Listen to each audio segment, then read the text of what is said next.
Before we get to the meat of this, I want to give each of you guys a chance to give me like a 30-second, 35,000-foot take on this draft. Is it good? Is it great? Is it deep? Is it horrible? Sam, I'm going to you down in Australia first. Yeah, I think that I have more of a top four than a top three. I don't have any of these top four guys on the same level as Cade Cunningham. I think that there were three guys last year that probably would have gone ahead of any of the top four in this class, and Evan Mobley and Jalen Green as well.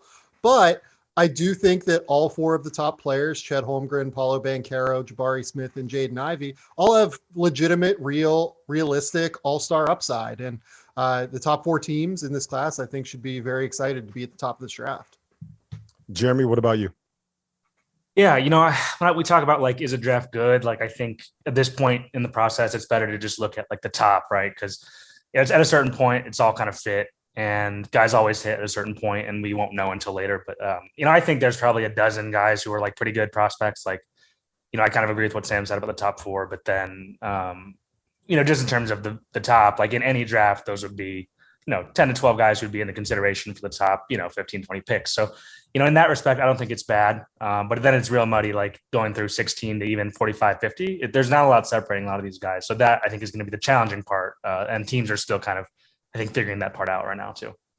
Ryan, I want to ask you something just a little bit different. You've been in these draft rooms. Let's pretend this is the real draft night. Let's pretend you're the number one team on the clock. Let's pretend that you have to make a decision. What is going through your mind? What are the conversations that are happening in those draft rooms? Yeah, Rob, if you have the number one pick, usually it's already been decided who you take. I can remember a few examples where that wasn't the case. In fact, Cleveland in 2013, my first draft as GM of the Suns, seemed like they were still deliberating on the clock when Anthony Bennett went number one. But most of the time it's decided in advance. The NBA gives you 5 minutes in the actual draft to make your pick. Usually what most teams do is wait 2 or 3 minutes to call the pick in, even if they know, because for TV, the NBA wants the pick spaced out and they don't announce it till 5 minutes have passed. So basically what you try to do is have your list of players you would trade the pick for, or different combinations, already decided in advance if you're picking number one. So there's no scrambling on the clock. If somebody calls in with a last minute trade, you basically know whether you do it or not. It's very rare that it happens at the last minute, but every once in a while you do get a call out of the blue. That being said, you wait maybe 2 or 3 minutes, and with a minute or two left, so there's no uncertainty, you call in the pick and let the league know who you're taking so they can get the card to the commissioner.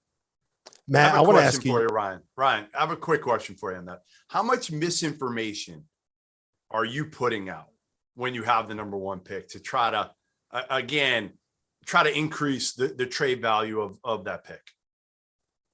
I think a decent amount, especially in a draft like this one where it's relatively flat. And to be honest, the years you want the number one pick, I think, are when it's obvious, right? You want the number one pick when it's LeBron James or Anthony Davis or Tim Duncan. Not that it's ever a bad thing to have a number one pick, but you want it less when it's relatively flat. And I agree with Sam's assessment. I don't think this is, 1, 2, 3 player of the draft. For me, there are 4 guys that I think, you do it in the NBA front offices in tiers. I think there's a drop after that first tier of 4, in my opinion. So that's the challenge. And that's what Orlando's going through right now. It seems like the consensus is Jabari Smith. Chet Holmgren obviously has some smoke as well. But, look, I don't think it would be out of left field if they pick Paolo Banchero or Jaden Ivey or, probably one of those 4 guys. So that's the challenge. You want teams thinking that you may draft any of them. So if they want one particular guy, they need to give a lot of value to get up and get the pick. Matt, you've been on the agent side of the business. What are the conversations like between an agent and client? How stressful is that? What are you telling your guys when they are in these situations where they don't know where they're going to be living for the next 4 years of their life? It's a case-by-case situation. Every player's situation is different. But generally speaking, going into the draft, there's a lot of pressure. I mean, even when a player has a guarantee, you're counting on this GM's going to, stick to their word. And, so the week of the draft, an agent generally will feel a lot of pressure that there's a lot to do. 99% of the work's already been done. And so, the work in the phones, a lot of it is just spinning your wheels. A lot of it's, most of it's out of your hands at that point. There are some stuff in the second round. Talking about guys, for draft and stash, now 2-way contracts, stuff like that. But most of the work's done at this point. Make sure you guys like this video. Make sure you guys subscribe to this channel if you are watching this right now.